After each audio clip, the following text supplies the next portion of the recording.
Hello again, ladies and gentlemen. Welcome back to Magical Diary Wolf Hall. We have some somber music playing over between Virginia Danson and Donald Danson, so we need to see what's going on here. I come out of my room in the morning to find Donald and his sister talking in hushed tones. What's going on? Damien's been expelled for, molesting Ellen and nearly killing her. Oh my goodness! What? Is she going to be alright? Mostly, but she was crying all night and her magic is... it couldn't all be fixed. I told her not to trust Damien and she never listened. I tried to break them up, but I was never honest with Ellen about what I was doing, and she ended up going back to him. Is this my fault? Oh no. Anyway, I need to go tell William. Should you really be telling everyone about this? Might make Ellen feel worse. If everyone keeps quiet when bad things happen, it makes it easier for evil people to get away with it. Yeah, but if everyone talks about him, then that's giving him power too. Whatever. She heads down the hall to knock on William's door. Poor Ellen. She's a nice girl. She didn't deserve that. I mean, nobody deserved that. Yeah, I know. Poor Ellen. Oh, Ellen. Man. Wow. Alright.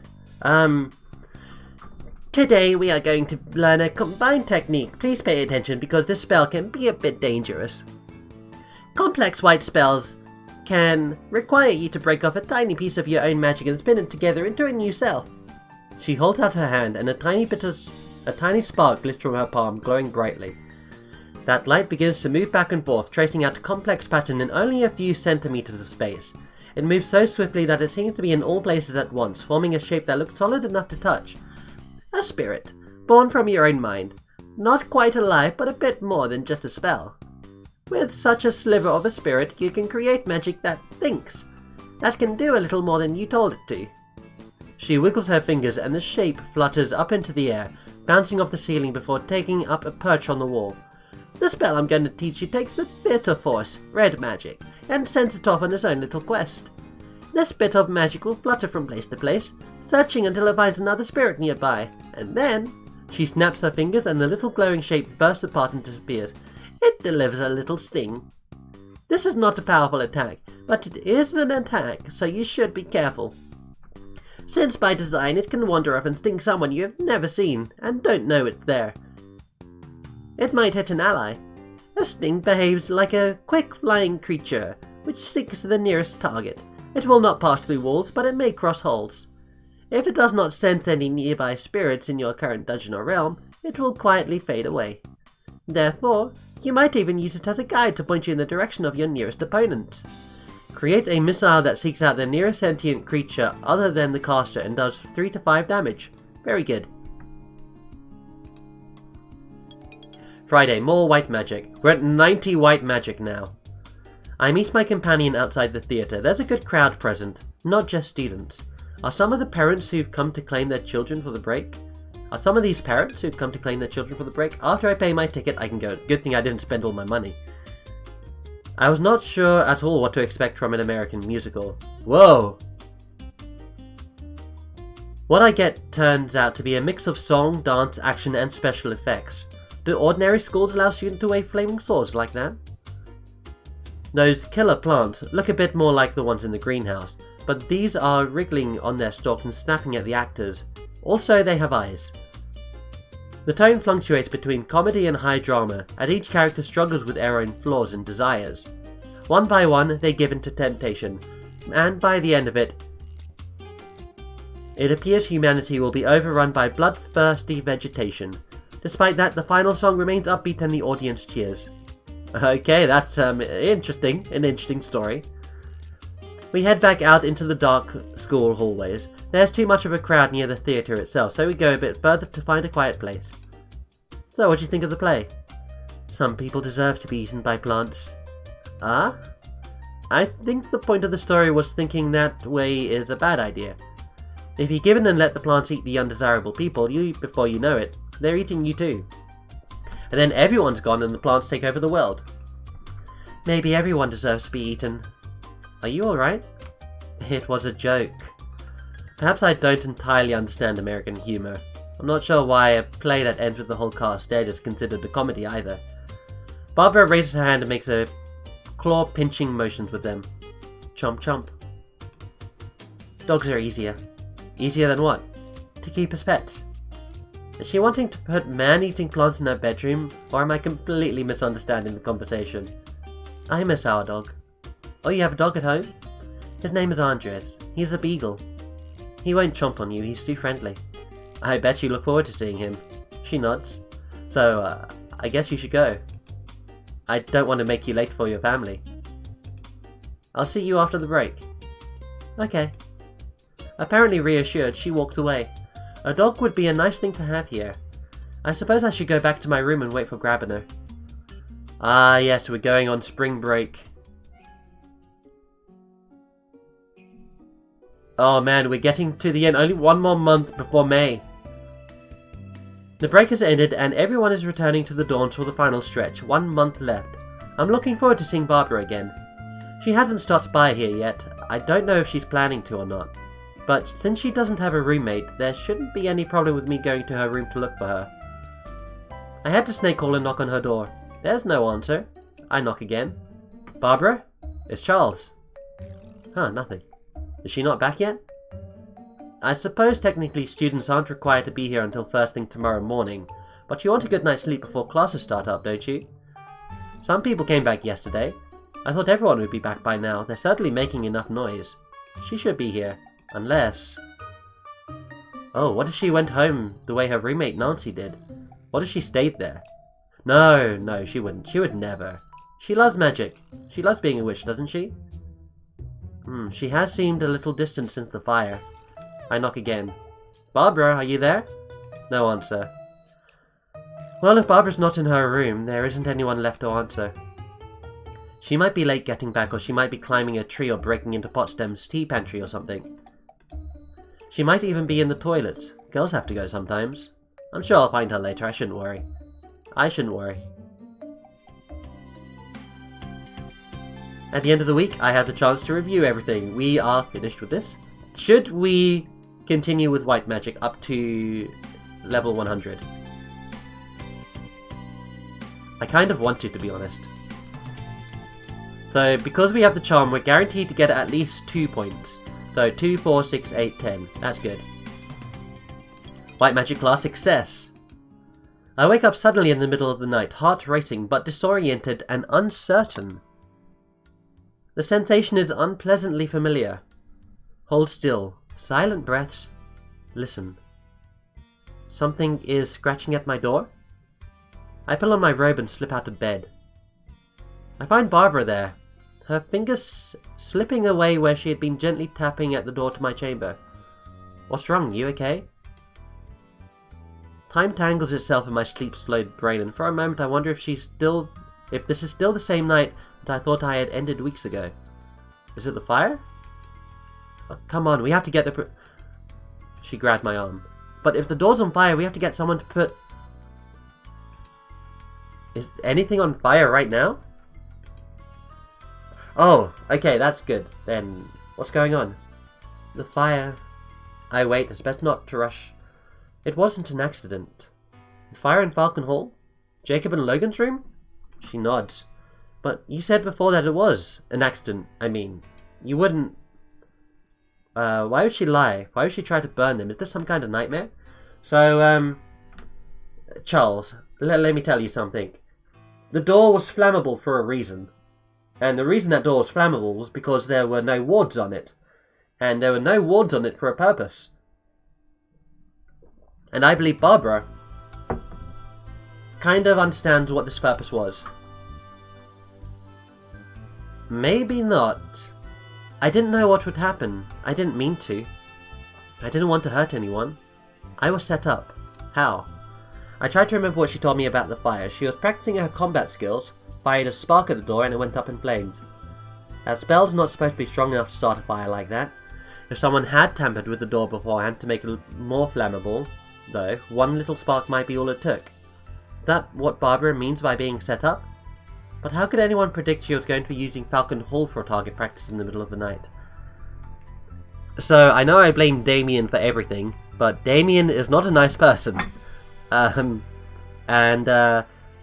wonder if him placing that thing on my back, that tingle a long time ago, that, remember when we felt something on our back, we turned around, we see Damien there and he walks away?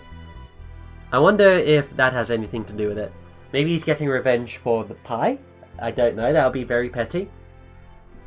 Did you tell someone that you were going to be training there that night? She shakes her head. I couldn't imagine who she would tell anyway. Even if I did know, with her roommate Nancy gone, what other confidants does she have? Which is a slightly depressing thought, but as far as I know, it's the truth. If Barbara has other close friends, I haven't seen her with them. If you didn't tell anyone what you were doing, how did you know you were set up? Someone told me to do it. What? So someone did deliberately try to hurt Jacob and Logan, and she knew about it? Who? Who did it? I don't know. You don't know her name? What about her role? Was it a student, right? Or was it someone else? Young, old, male, female, human? I don't know! You have to know! I'm sorry, I don't mean to yell at you. I just don't understand. How could someone tell her what to do and have her actually do it, and her not know anything about them? Was it magic? White magic? Was someone controlling you? No. Then what? I can't explain. Why not? I can't tell you. Why is she glaring at me like that? I feel very tired and very stupid. I don't understand what she's trying to tell me.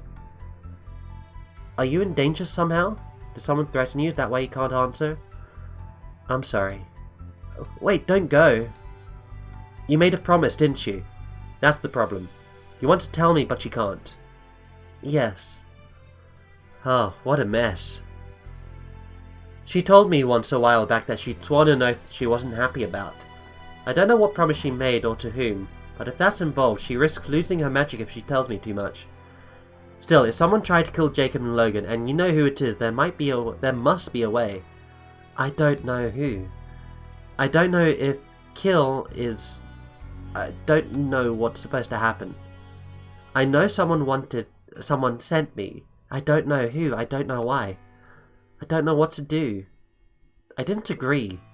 If someone tried to kill, I didn't agree. I want to know why. You want to find out who was responsible. If she made a promise to someone, shouldn't she know who that person was? How did he tell you to do it? A note. So she never saw him. Do you still have it? No, they self-destruct. That sounds like she's used to receiving mysterious messages. Maybe she's been exchanging notes with a pen pal all year and promised to keep it a secret. She really might have no idea who was on the other end. How do you solve a mystery when you don't have any clues? Or, if you have clues but you can't tell anyone about them? She certainly can't tell the professor, they'd are too many questions. But without their help, how can she investigate? Cui bono? Huh? Who benefits? It makes sense that the person responsible is someone who wanted the fire to happen. Someone with a grudge against Jacob or Logan, most likely. Or maybe someone who wanted to get class cancelled in a panic. That's why I'm asking you. I don't talk to people. I don't know Jacob or Logan. I don't know who would want revenge. Revenge is an odd way to put it. I thought she might have an idea. Oh, no, not really.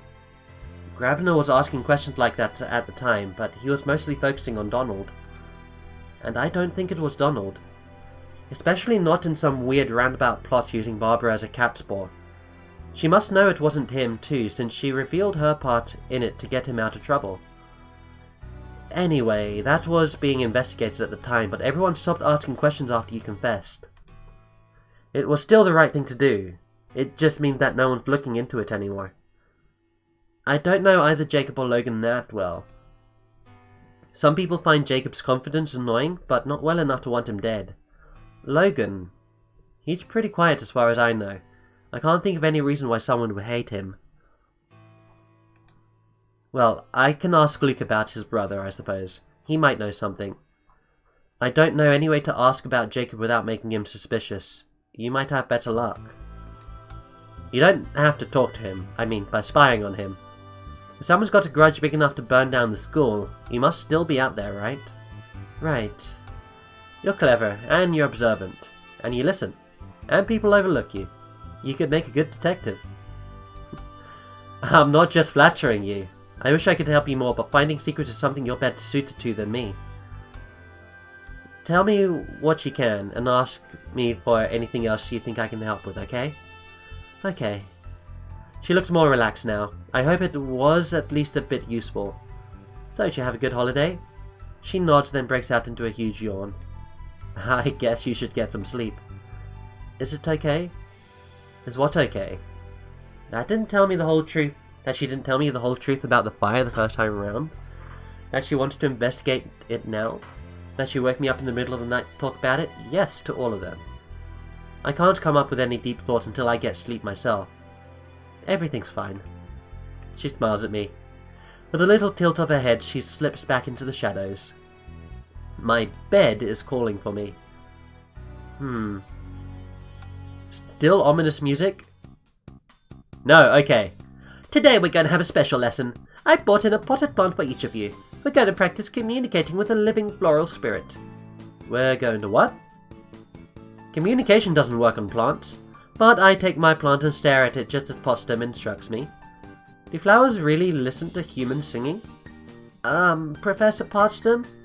Is this an April Fool's? The rest of the class suddenly groans and laughs, with a few congratulating Manuel for speaking up. I suppose this is some American tradition. White magic class is a success. White magic class is another success. And another success. We're at 99! Since this is our last month of school, it's time to set up chorale preparations for the end of year sing-along. It's going to be held on the last Friday before finals, and it's designed to be a cheerful, stress-relieving experience to help out anyone that needs the boost. The chorale will perform a few songs first to warm up the crowd before we invite them to join in, but it won't be a formal concert in the way that the holiday performance was. After that, everyone will be invited to sing with us. We'll stick to popular songs and pass out sheet music to make it as easy as possible to take part. Of course, we're still practicing the songs ourselves ahead of time, so that we can carry the music even if the newcomers falter. Oh, look at these people. These are not portraits that I'm used to seeing on screen. Especially not people with butterfly wings. Ray has brought in a few of her friends from the drama club to sit in on our session, now that their play session has ended. Ellen is here as well, though she looks somewhat subdued. I suppose she's still recovering from what happened last month. I'd like to cheer her up, but I don't know what to say. Maybe the singing will make her feel better. Blaze claps for attention. Disney songs today, I think. Everyone on your feet, ready to stretch and breathe. If we stay focused, I won't make you do Small World. I'm not entirely sure why everyone laughed at that, but at least we're having a good time. Do we have concepts of Disney in the Wizarding World? White magic class success! Ooh. I'm glad to see that we have a final event for white magic. Professor Potsdam tilts her head, setting off the quiet tink-tink of swaying bells. Are you feeling restless, cherubs? Today we're going to learn the most powerful spell of white magic available to first-year students. In a moment, first I need to fetch something. She walks to the classroom door and steps outside. We look at each other, uncertain what she's planning. Oh dear, could one of you come and help me with this? Yes, ma'am. He stands and walks out to the door. We see his hand reach for the door and pause in the air, wavering back and forth as if he can't quite decide whether to open the door or not. What do you see out there? Nothing, but... You try. I shrug and walk out the room, except I don't. For no reason I can understand, I can't make myself do it. You can all try if you like, but none of you can leave. Don't worry, it'll only last for a minute. The rest of the class comes up to fail to poke the door and generally mill around until finally the professor lets herself back in. Now, wasn't that interesting? What you've just experienced was one application of a ward. Warding magic is used to create boundaries over which a spirit may not cross. In this case, spirits such as yourselves. Warding magic is a very complex field which you'll learn more about in later years. In general, The more powerful the spirit, the more specific a ward you will need to effectively bar its passage. This spell you will learn is a general purpose ward. It's more useful against animals than other spellcasters. But as you have seen, it's still possible to catch a wizard in your web, if he doesn't know any better. When you set a ward, any sentient creatures other than yourself will be unable to walk across it. You can use this to stop something from approaching you or to trap it in place. This particular ward will stop a monster from reaching past it to attack you physically, but it will not block magic. Also, it doesn't last for very long. After all, we don't want you locking your classmates in the bathroom. For the next white mastery, very good. We have mastered white magic. For the next 10 turns, other sentient creatures will not enter or exit the target square. Costs 5 mana. Remembering my discussion with Barbara, I knock on Donald and Luke's door. Hey, are you... Oh, hi, Charles. Hi, is Luke here? No.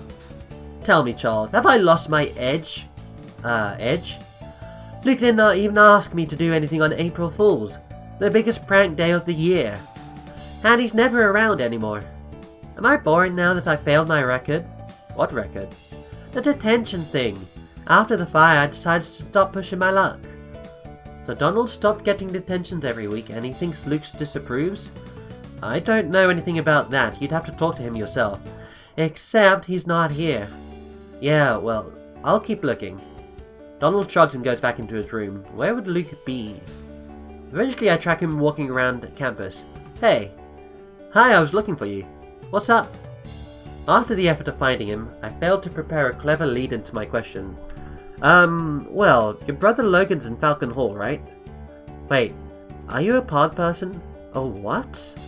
A mysterious replacement just pretending to be Charles? Because you always know where my brother lives. Sorry. Falcon Hall is for people who are interested in popularity, right? Would you say Logan is popular? Well, I don't know if it's about being popular, really. Logan said it's for learning about society and people and stuff. I guess that's sort of how to be popular. I don't know. I don't think he's more popular than me, but I don't really pay attention to that kind of thing. 'Cause I'm not Falcon. So you don't know if he's got lots of friends or enemies? Enemies? Just curious. My parents wanted me to be in Falcon Hall, you know. Half true, but it's some sort of explanation for why I'm asking these questions. I think I was right about Barbara making a better detective than I do. I don't know, Logan keeps a lot of secrets. Sometimes even when he doesn't have a secret, he pretends to, so it makes him look smarter. Do you think that's a Falcon thing? I have no idea. If you want to know more about Falcon Hall, you should ask him yourself. Maybe. You heading back to dorms now? No, I'm gonna stay here and look at the flowers. I like flowers. Okay. That was odd. Well, I don't know anything more about Logan's enemies, but I am wondering if there's a problem with Luke and Donald. It's not really my business though, maybe Barbara's having more luck. The mystery of the fire.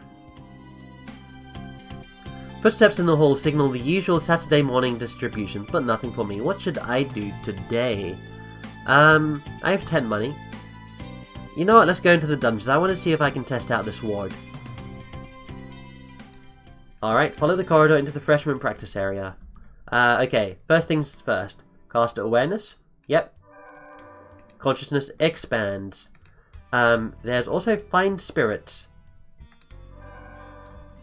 You cast find spirits on yourself. You don't detect anything here with you. Oh, yeah, that's a very nice secret wall, thanks. Okay, yep, I passed through the illusory wall. There's an abyss there. Okay. Now, I can jump across here, but there's no reason to jump across it from here. Besides, I can't get through that wall. So we're gonna do a long jump. Oh, look at this. You suddenly realize you're going the wrong way and turn the correct way, you think. Interesting. I need to cast awareness again, but also I need to start doing tap the flow. You turn and you go to turn and the correct way you think. I've already cast that on this square. I'll cast this here. Okay. Examine the table. Looks very sturdy, there is nothing on it. Okay. I didn't tap the flow here.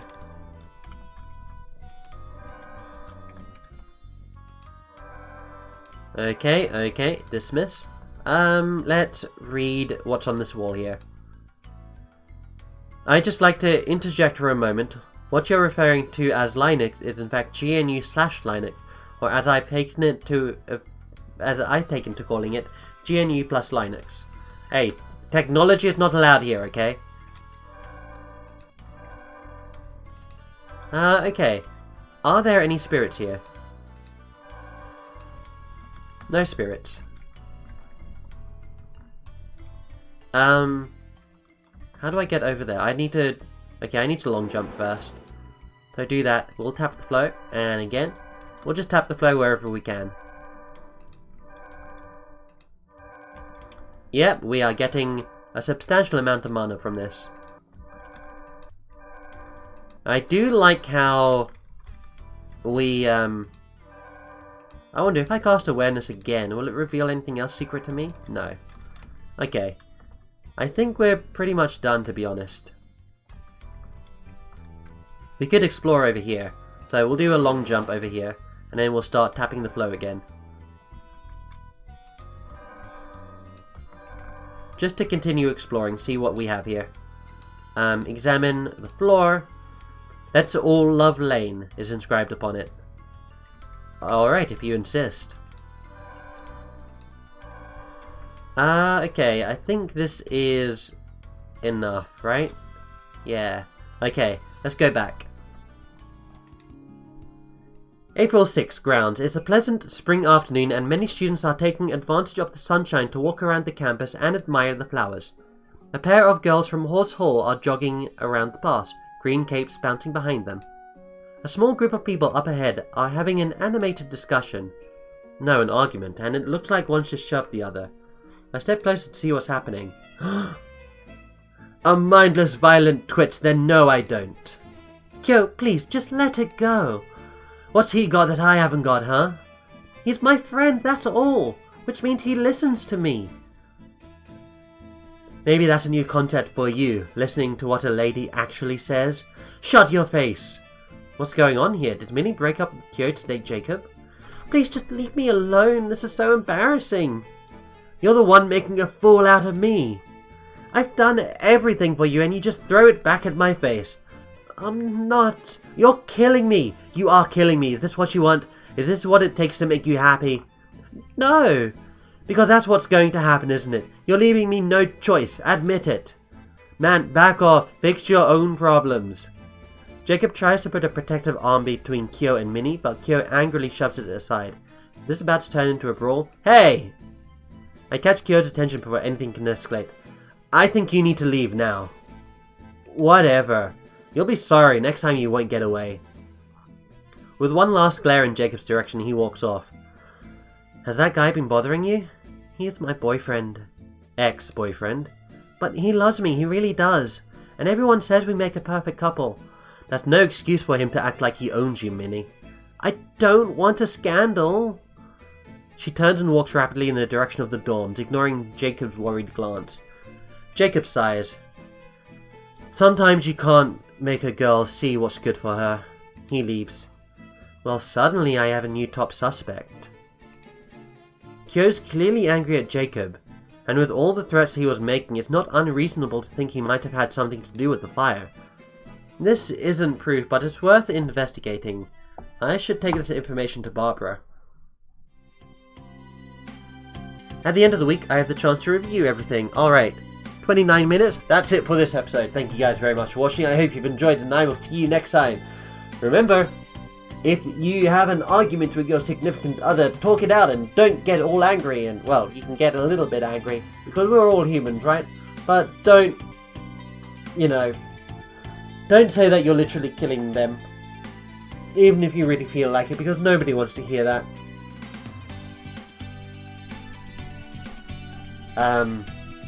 Yeah, also don't come to me for relationship advice, okay? I'm just here to play Magical Diary Wolfball and make comments. My advice may or may not be good, it depends entirely on your situation. So, have a nice day, everybody.